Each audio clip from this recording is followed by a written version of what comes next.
Ang One Cebu Party hingpit na gyud mitalikod sa United Nationalist Alliance sa kununa ni Vice President Jejomar Binay. Atong sayran ang hinungdan na nini pinagi sa report ni Alan Domingo.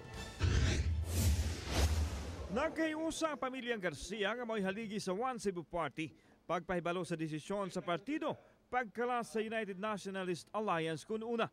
Gihulagway ni Attorney Winston Garcia nga walay kapuslanan ang ilang panag-alyansa sa una nga samara sa marriage of convenience kay ang una lang nabulahan og nataligaman ang One Cebu.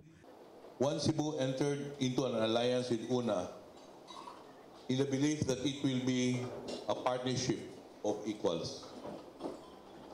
We were wrong.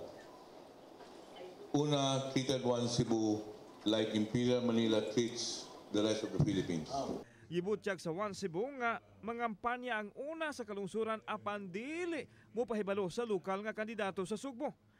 Matud pa nakigsabot usab ang una sa mga kandidato nga kontra sa One Cebu. But recent events showed that UNA did not appreciate nor reciprocate the loyalty.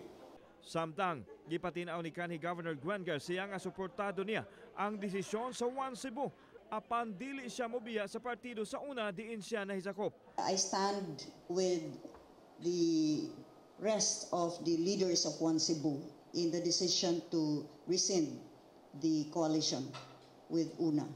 Si Gwen ang founder sa One Cebu Party. Samtang sa pangutana kung aduna ba'y laing partido ang posibleng makik-alyansa sa One Cebu, mao kini ang tubag sa ilang standard bearer. We don't have any inclination to any national candidate yet. Alan Domingo, Balitang Bisdak.